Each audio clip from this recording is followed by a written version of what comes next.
Hello दोस्तों, good evening, Radhe Radhe. आप सभी का स्वागत है आपके अपने यूट्यूब चैनल प्रतिष्ठा हिंदी ज्ञानधारा में। तो दोस्तों, आज हम बात करेंगे पारिवारिक वर्गीकरण के विषय में। और अगर बात होती है पारिवारिक वर्गीकरण की तो आप सोच रहे होंगे कि ये पारिवारिक वर्गीकरण कहाँ से आ गया। तो देखिए, कल हमने जो है विश्व की भाषाओं के बारे में अध्ययन किया था। तो जो विश्व की भाषाएं थी उनको जो है दो भागों में डिवाइड किया गया था, मतलब उनका जो वर्गीकरण किया गया था वो दो भागों में हुआ था। एक होता है आकृति मूलक वर्गीकरण और दूसरा है पारिवारिक वर्गीकरण। तो आकृति मूलक वर्गीकरण के बारे में कल हमने जो है संपूर्ण अध्ययन किया था विस्तृत रूप में, और आज हम उसके आगे बात करेंगे पारिवारिक वर्गीकरण के विषय में। तो अगर आप में से किसी ने मेरी पहले की वीडियोस नहीं देखी है या मेरे चैनल पे फर्स्ट टाइम जुड़े हैं तो वो पहले मेरी कल वाली वीडियोस जाके देख लीजिए, ताकि आपको अच्छे से समझ में आए कि ये वर्गीकरण किस प्रकार से किया गया है। यहाँ पे भाषाओं के वर्गीकरण की बात चल रही है, ठीक है।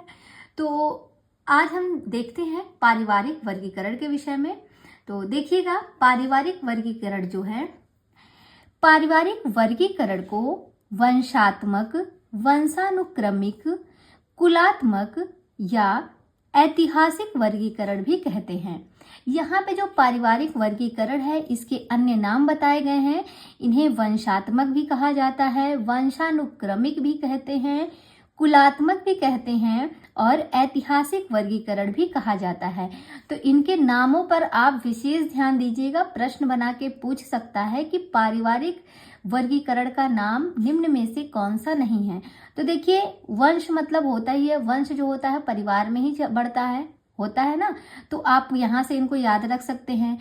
वंशानुक्रमिक आया तो भी आप कनेक्ट कर सकते हैं, वंश की बात आई। कुल कहते हैं ना कि हमारे कुल में कोई भी वंश नहीं रहा, कोई भी बच्चा, तो वो भी परिवार से ही संबंधित है, कुल की भी बात। और ऐतिहासिक की बात करें तो जो हमारा परिवार होता है वही तो जो जब आगे हमारी जनरेशन आगे बढ़ती है तो पीछे वही तो इतिहास हमारा बनता है। तो ऐतिहासिक वर्गीकरण भी परिवार से संबंधित हो गया। तो ये नाम आपको इजीली याद रहेंगे, बस ध्यान में बिठाए रखिएगा कि हाँ कौन कौन से नाम जो है उनके द्वारा दिए गए हैं। आगे देखिएगा, नेक्स्ट पॉइंट है पारिवारिक वर्गीकरण में रचना तत्व और अर्थ तत्व दोनों का ध्यान रखा गया है। देखिए, कल हमने जो पढ़ा था, कल पढ़े थे आकृति मूलक। तो आकृति मूलक में वाक्य रचना और रूप यानी कि पद रचना, वाक्य और पद को स्थान दिया गया था। किसमें? आकृति मूलक में। लेकिन जो पारिवारिक की बात करते हैं तो पारिवारिक में रचना और अर्थ तत्व इन दोनों का ध्यान देना रहता है। किसमें? पारिवारिक वर्गीकरण में। तो ये बात आप थोड़ा ध्यान रखिएगा। आगे बढ़ते हैं। अगला पॉइंट है पारिवारिक वर्गीकरण में भाषा के इतिहास को आधार बनाया जाता है। तो पारिवारिक वर्गीकरण जो किया जाता है उसमें किसको आधार बनाया जाता है? भाषा के इतिहास को आधार बनाकर इनका वर्गीकरण किया जाता है। नेक्स्ट पॉइंट है पारिवारिक वर्गीकरण के लिए महत्वपूर्ण आधार कौन कौन से हैं। जैसे कि अभी हमने पढ़ा भाषा के इतिहास को आधार बनाया जाता है, तो वर्गीकरण जो किया जाता है उनके महत्वपूर्ण आधार कौन कौन से हैं। तो इस पॉइंट को आप जरूर ध्यान दीजिएगा। जो इनके आधार बताए गए हैं वो हैं पद रचना, वाक्य रचना, ध्वनि, अर्थ, शब्द और स्थानिक समीपता। ये पारिवारिक वर्गीकरण के महत्वपूर्ण आधार बताए गए हैं। इन पॉइंट को ध्यान रखिएगा। पद रचना, वाक्य रचना, ध्वनि, अर्थ, शब्द और स्थानिक समीपता। नेक्स्ट पॉइंट देखिएगा, विश्व की भाषाओं के परिवारों की संख्या के संबंध में विद्वानों में मतभेद है। विल्हेल्म फॉन हुम्बोल्ट और भोलानाथ तिवारी ने इनकी संख्या 13 मानी है। एक बार फिर से देखिएगा इस लाइन को। विश्व की भाषाओं के परिवारों की संख्या के संबंध में विद्वानों में काफी मतभेद है। विल्हेल्म फॉन हुम्बोल्ट और भोलानाथ तिवारी, ये दो लेखक हैं जो कि ये तो पाश्चात्य हैं, नाम से ही पता चल रहा है कि विल्हेल्म फॉन हुम्बोल्ट और दूसरे हैं भोलानाथ तिवारी। इन दोनों के अनुसार इनकी संख्या जो है वो 13 मानी गई है। किसकी संख्या? विश्व की भाषा परिवारों की संख्या। तो ये प्रश्न बन सकता है, इसको अंडरलाइन करिएगा कि भोलानाथ तिवारी के अनुसार जो है विश्व की भाषा परिवारों की जो संख्या है वो कितनी बताई गई है, वो 13 बताई गई है। फ्रीडरिश म्यूलर ने इनकी संख्या 100 मानी है। एक और वैज्ञानिक आते हैं जिनका नाम है फ्रीडरिश म्यूलर, इन्होंने इसकी संख्या 100 मानी है। आगे कहते हैं निर्विवाद रूप से 4 भौगोलिक क्षेत्र के अंतर्गत 18 भाषा परिवारों को प्रमुखता दी जाती है। तो ये लाइन इंपॉर्टेंट है, निर्विवाद मतलब इसमें कोई विवाद नहीं है, ये सभी लोगों ने माना है कि निर्विवाद रूप से 4 भौगोलिक क्षेत्र कितने हैं, 4 है, और इन 4 भौगोलिक क्षेत्र के अंतर्गत 18 भाषा परिवारों को प्रमुखता दी जाती है, मुख्य स्थान दिया जाता है। तो यहाँ से 2 प्रश्न आपके बन सकते हैं कि भोलानाथ तिवारी ने भाषा परिवारों की संख्या कितनी मानी है, तो 13 मानी है। और भाषा परिवारों की बात करें अगर हम, तो इनके जो है कितने क्षेत्र बताए गए हैं, 4 भौगोलिक क्षेत्र बताए गए हैं, और उन 4 भौगोलिक क्षेत्रों के अंतर्गत 18 भाषा परिवारों को प्रमुखता दी गई है। ये इसमें पॉइंट इंपॉर्टेंट है, तो अंडरलाइन कर लीजिएगा। आगे बढ़ते हैं। अब देखेंगे जो 4 भौगोलिक क्षेत्र बताए गए हैं और उनके अंतर्गत जो 18 भाषा परिवार बताए गए हैं, उन भाषा परिवारों को देखेंगे। तो भाषा परिवार की संख्या कितनी बताई गई है, 18 है, और भौगोलिक क्षेत्र ये 4 है। तो यहाँ पे इम्पोर्टेंट क्या है कि किस भौगोलिक क्षेत्र के अंतर्गत कौन से भाषा परिवार को रखा गया है। तो ध्यान से सुनिएगा, जो जो भाषा परिवार इंपॉर्टेंट है उनको बताते चलेंगे। तो देखिएगा, जब सबसे पहले जो है वो है यूरेशिया, जिन्हें हम यूरोप और एशिया कहते हैं। जो यूरेशिया भौगोलिक क्षेत्र है, इसके अंतर्गत 10 भाषा परिवारों को रखा गया है। कभी अगर संख्या पूछे तो याद रखिएगा, यूरेशिया के अंतर्गत 10 भाषा परिवारों को रखा गया है। और वो भाषा परिवार कौन कौन से हैं? पहला है भारोपीय, यानी कि भारत और यूरोपीय। तो ये प्रश्न बहुत ही महत्वपूर्ण है, बन सकता है कि भारोपीय भाषा परिवार जो है वो किस भौगोलिक क्षेत्र के अंतर्गत आती है, तो वो आती है यूरेशिया के अंतर्गत। यानी कि भारोपीय हम लोगों का जो भाषा परिवार है वो भारोपीय भाषा परिवार है, तो वो किसके अंतर्गत आएगा? यूरेशिया के। तो ये तो क्वेश्चन बनेगा ही बनेगा, इंपॉर्टेंट है, तो इसको ध्यान रखिएगा कि यूरेशिया भौगोलिक क्षेत्र के अंतर्गत जो है, यूरेशिया के अंतर्गत ही भारोपीय भाषा परिवार आता है। दूसरा है द्राविड़ परिवार, द्राविड़ परिवार भी यूरेशिया के अंतर्गत है। फिर है काकेसी परिवार, बुरशस्की परिवार, उराल अल्ताई परिवार, चीनी परिवार, जापानी कोरियाई परिवार, अत्युत्तरी हाइपसबोरी परिवार, अत्युत्तरी जिसे हम कहते हैं हाइपसबोरी परिवार, बास्क परिवार, सामी हामी परिवार।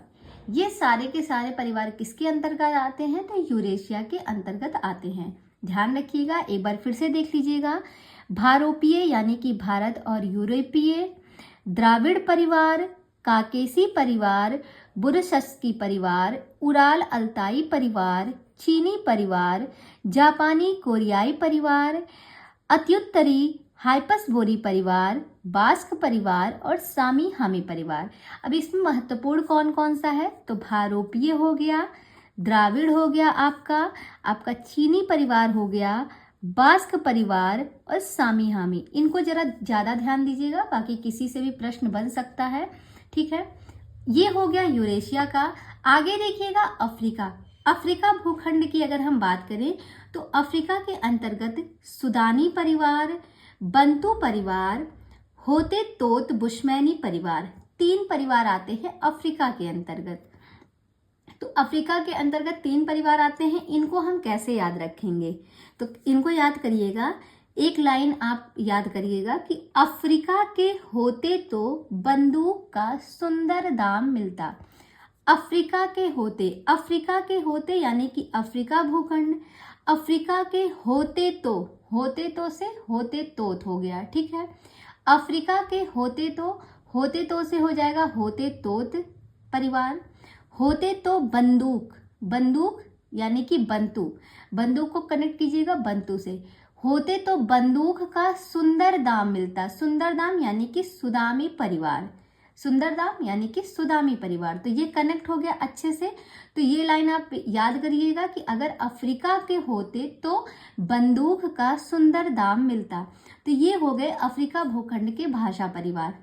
आगे देखिएगा प्रशांत महासागरीय भूखंड। अब प्रशांत महासागरीय भूखंड की बात करें तो इसमें जो भाषा परिवार आते हैं वो है मलय पोलिनेशियाई परिवार, वो है मलय पोलिनेशियाई परिवार, पापुई परिवार, ऑस्ट्रेलियन परिवार और दक्षिण पूर्व एशियाई परिवार। तो जो पाप लोग यहाँ पे पापुई परिवार है ना, आप इनको याद भी रख सकते हैं। पापुई परिवार, जो लोग पाप आप ज्यादा करते हैं, होता नहीं है कुछ लोग होते हैं हमेशा पाप करते रहते हैं, तो जो लोग पाप करते रहते हैं वो लोग बड़े शांत दिखते हैं बाहर से, वो थोड़ी ना बताएंगे, आपको पता भी नहीं चलेगा ये पापी इंसान है, वो बहुत शांत बहुत अच्छे से रहते हैं। तो पापुई परिवार को कैसे कनेक्ट कर लेंगे कि जो पापुई लोग होते हैं, जो लोग पाप करते हैं, वो लोग बड़े शांत स्वभाव के रहते हैं, उनको कोई भाप नहीं पाता कि ये लोग पापी इंसान हैं। तो शांत से प्रशांत, प्रशांत महासागरीय भूखंड परिवार में पापुई परिवार आता है। बाकी ये भी परिवार आते हैं, इनको आप ध्यान रखिएगा। आगे है अमेरिकन भूखंड। अमेरिकन भूखंड की बात करें तो अमेरिकन भूखंड में अमेरिकी परिवार आता है। तो इसमें एक ही परिवार आता है। तो देखिए सारे चारों भौगोलिक क्षेत्रों को हमने देखा और उनके अंतर्गत जो 18 भाषा परिवार बताए गए हैं उनको भी हमने अच्छे से देखा। मैंने आपको अफ्रीका भूखंड की ट्रिक बता दी है, अगर आप इनको याद कर लेंगे, इनका याद हो गया। अमेरिका का तो सीधा सीधा है अमेरिकी परिवार। प्रशांति महासागर को याद कर लीजिएगा, पापुई हो गया, मलय पोलिनेशियाई परिवार, ऑस्ट्रेलियन परिवार और दक्षिण पूर्व एशियाई परिवार। ये 4 प्रशांत महासागर के हैं। अब बाकी जितने बचेंगे, अगर आपको नाम याद भी नहीं आ रहा है तो वो सारे आप यूरेशिया में डाल दीजिएगा। किस में जाएंगे? यूरेशिया में जाएंगे। तो अगर इनको आप याद कर लेते हैं तो यूरेशिया वाला आपको रटने की ज़रूरत नहीं है, आसानी से आप इनको याद कर लेंगे। पर याद करना ज़रूरी है, यहाँ से प्रश्न बनते हैं। ठीक है, इसके बाद अब हम आगे बढ़ते हैं। अब बात करेंगे भारोपीय परिवार की। अभी तक तो हम पूरे भाषा परिवारों को देख रहे थे, अब उसमें से हम बात करेंगे भारोपीय परिवार की, क्योंकि हम लोग भारोपीय परिवार के अंतर्गत आते हैं हमारी भाषाएं, तो हम भारोपीय परिवार को पढ़ेंगे डिटेल में।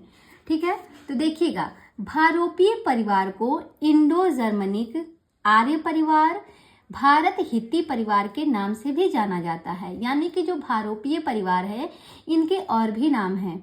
इन्हें इंडो जर्मनिक भी कहा जाता है, आर्य परिवार भी कहा जाता है, भारत हित्ती परिवार की भी संज्ञा दी गई है। ये तीनों नाम किसके हैं? भारोपीय परिवार के, ध्यान रखिएगा।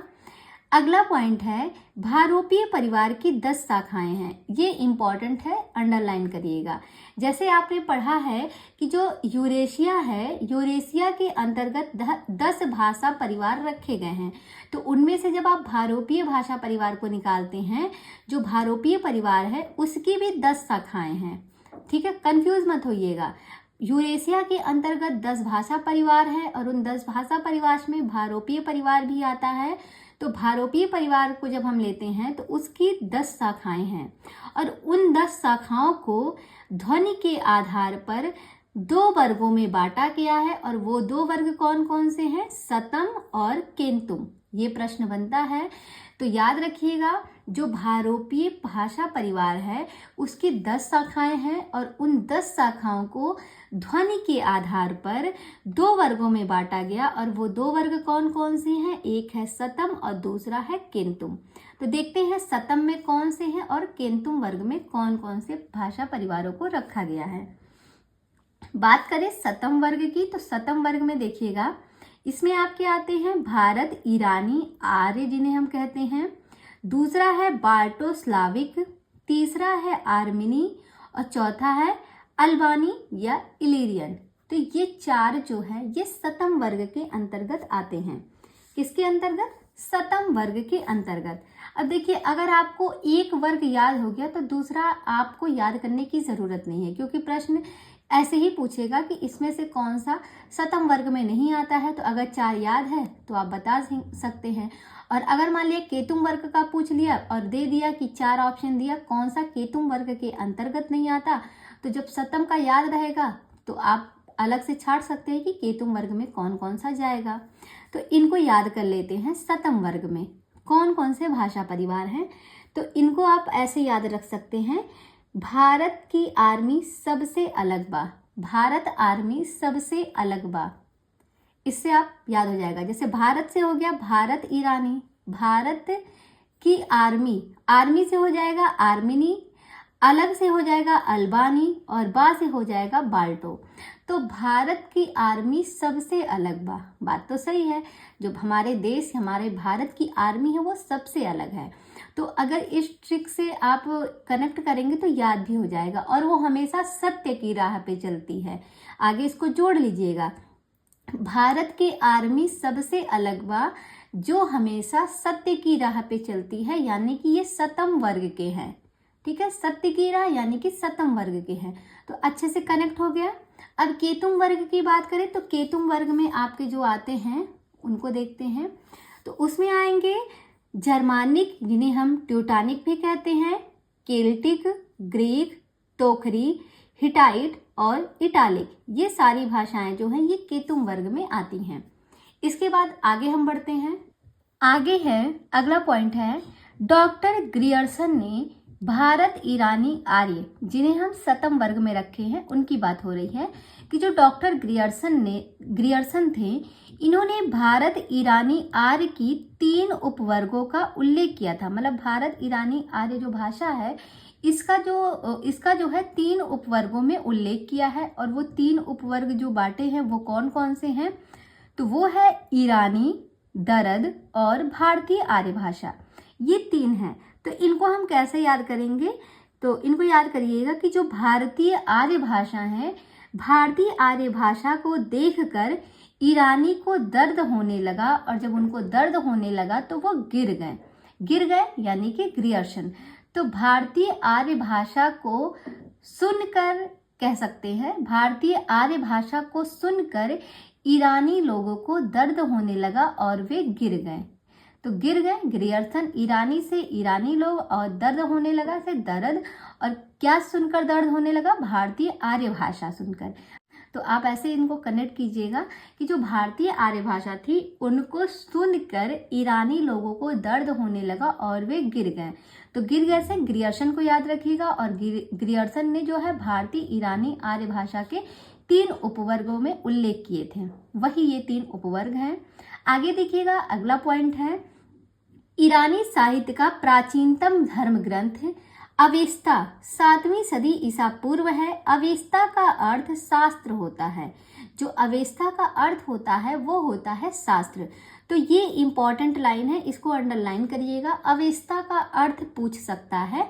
तो एक पॉइंट ये है कि ईरानी साहित्य जो है उसका जो प्राचीनतम धर्म ग्रंथ है उसका नाम है अवेस्ता। तो अवेस्ता जो है ये किसका धर्म ग्रंथ है, ये ईरानियों का धर्म ग्रंथ है। और अवेस्ता के अगर हम अर्थ की बात करें तो अवेस्ता का अर्थ होता है शास्त्र। तो दोनों इंपॉर्टेंट हैं। अगला पॉइंट है, अवेस्ता को बैक्ट्रिया की राजभाषा होने के कारण प्राचीन बैक्ट्रियम भी कहा जाता है। किसे, अवेस्ता को। अवेस्ता को बैक्ट्रिया की राजभाषा होने के कारण प्राचीन बैक्ट्रियम भी कहा जाता है। कुछ लोग भूलवश अवेस्ता को जिंद भी कहते हैं, कुछ लोग अवेस्ता को ही जिंद भी कहते हैं। ठीक है। अगला पॉइंट है, महाकवि फिरदौसी का शाहनामा ईरानी का राष्ट्रीय महाकाव्य है। तो ये भी इंपॉर्टेंट लाइन है कि जो फिरदौसी हैं इनकी एक रचना है शाहनामा, जो कि ईरानियों का एक राष्ट्रीय महाकाव्य है और ईरानियों का एक धर्म ग्रंथ है जिसका नाम होता है अवेस्ता। और अगर ईरानियों के राष्ट्रीय महाकाव्य की बात करें तो उसका नाम है शाहनामा, और शाहनामा फिरदौसी के द्वारा लिखा गया है। अगला पॉइंट है, ईरानी भाषाओं का वंश वृक्ष निम्न ढंग से प्रस्तुत किया गया है। तो अब हम ईरानी भाषाओं के वंश वृक्ष को देखते हैं।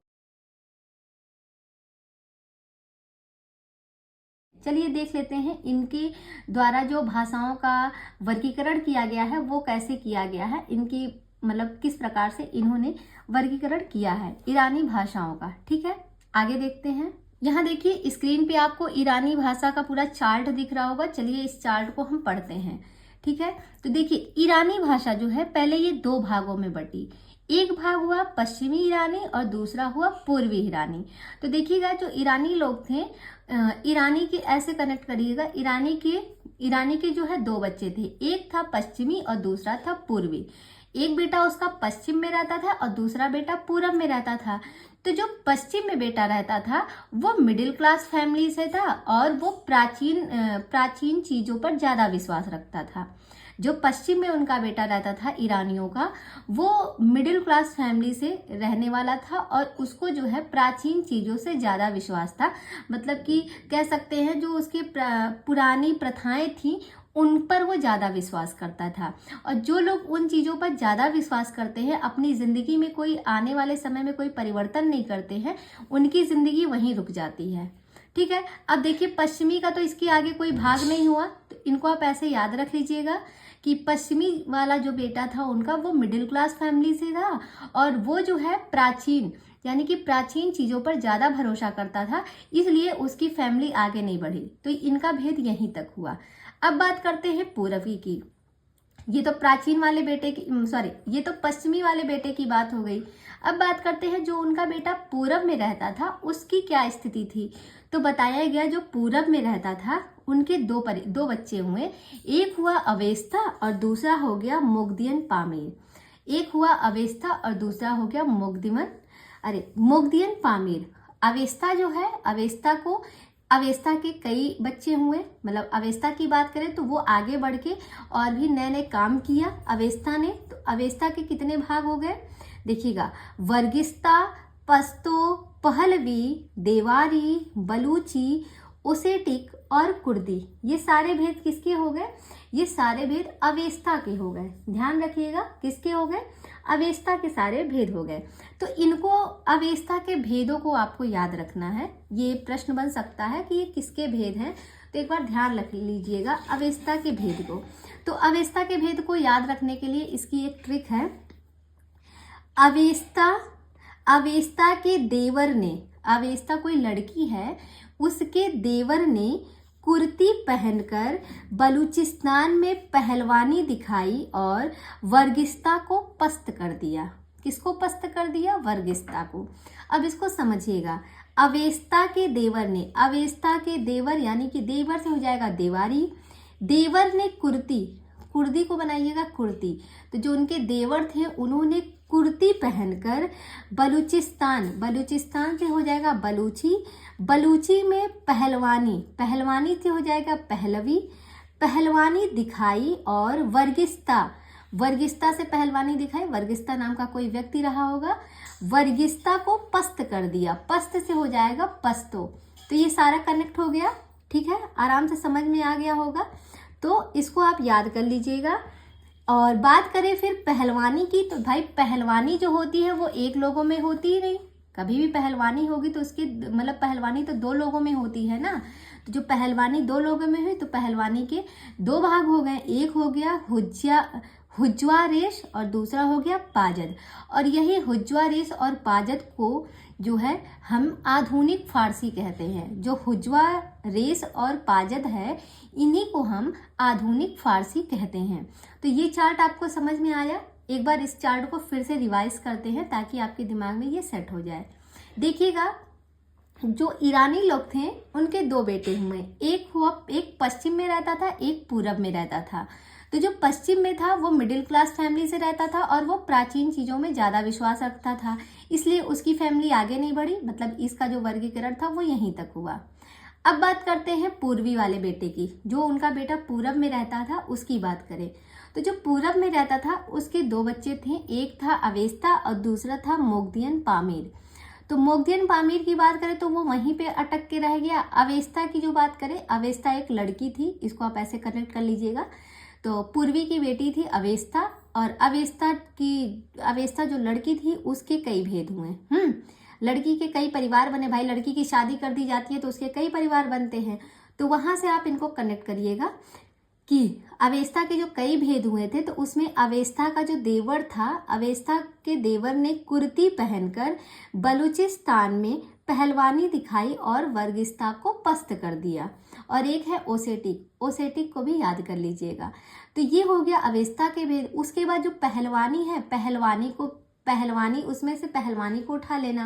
पहलवानी आप जानते हैं कि कभी भी अकेले नहीं होती, कम से कम दो लोगों के बीच में होती है। तो पहलवानी के दो भेद हो गए, एक हो गया हुज्वा रेस और दूसरा हो गया पाजत। और इन्हीं हुज्वा रेस और पाजत को हम आधुनिक फारसी कहते हैं। अभी आपको समझ में आ गया होगा ये चार्ट। इस चार्ट को ध्यान रखिएगा, कौन सा भेद किसका किया गया है। आगे देखिएगा, कुछ 2-3 महत्वपूर्ण पॉइंट है, इनको देख लेते हैं। अगला है, दरद शब्द का अर्थ पर्वत होता है। ये प्रश्न कई बार पूछा गया है तो कि दरद शब्द का अर्थ क्या होता है। तो दरद शब्द का अर्थ पर्वत होता है। इसका प्राचीन नाम पैसाची प्राकृत भी है। ये भी पूछता है कि पैसाची प्राकृत का अन्य नाम क्या है। तो दरद जो है ये पैसाची प्राकृत का अन्य नाम है। दरद भाषाओं का क्षेत्र पामीर और पश्चिमोत्तर पंजाब है। जो दरद भाषाएं हैं उनका क्षेत्र कहाँ है, वो है पामीर और पश्चिमोत्तर पंजाब। तो यहाँ पे क्या है, पी से पामीर, पी से पश्चिमोत्तर और पी से पंजाब। तो ट्रिपल पी आ गया। तो आप जानते हैं कि भाई पी यानी कि पेन इंग्लिश में दर्द को इंग्लिश में कहते हैं ना पेन। और पामीर को बना लीजिए पनीर। अगर आप डेली पनीर खाएंगे तो आपके पेट में दर्द होगा कि नहीं होगा, होगा ना। तो कहते हैं भाई ज़्यादा पामीर मत करो, ज़्यादा पनीर मत करो, नहीं तो दर्द होने लगेगा। तो दर्द भाषाओं का क्षेत्र कहाँ पे है, पामीर का है। तो आप ऐसे करिए कि जब ज़्यादा पनीर खाएंगे तो आपको बहुत पेन होगा, बार बार पेन करेंगे, यानी कि ट्रिपल पी। और ट्रिपल पी आपको कहीं दिखा, यानी कि पामीर, पश्चिमोत्तर और पंजाब, ये 3 जगहों पे जो भाषा बोली जाती है वो दरद भाषा बोली जाती है। याद हो जाएगा। अगला पॉइंट क्या है, दरद उपवर्ग की प्रमुख भाषाएं कश्मीरी, सीना, चित्राली, काफिर, कोहिस्तानी आदि है। ये इसकी भाषाएं हैं दरद उपवर्ग की। ध्यान रखिएगा, दरद उपवर्ग की प्रमुख भाषाएं कश्मीरी, सीना, चित्राली, काफिर, कोहिस्तानी इत्यादि हैं। तो ये हो गया दरद भाषा के विषय में कुछ महत्वपूर्ण जानकारी। ठीक है, तो आज जो है यहीं तक रखते हैं और इसके बाद जो है कल की वीडियो में हम आगे की क्लास का अध्ययन करेंगे। तो आप बताइएगा आपको आज की क्लास कैसी लगी, पढ़ने में चीज़ें समझ में आ रही हैं या नहीं आ रही हैं। अगर चीज़ें अच्छे से याद हो रही हैं तो प्लीज़ आप मेरी वीडियो को लाइक कीजिएगा। और अगर आपको ये वीडियो पसंद आ रही है तो चैनल को भी सब्सक्राइब कर लीजिएगा। अगर आपको पढ़ने में अच्छा लग रहा है कि आपको ये चीज़ें याद हो रही हैं और आपके लिए जो है उपयोगी होने वाली हैं, तो आप चैनल को सब्सक्राइब कीजिए और अगर हो सके तो अपने दोस्तों में भी शेयर जरूर कीजिएगा। तो चलिए मिलते हैं कल इसके आगे की क्लास में। तब तक के लिए बाय बाय, टेक केयर।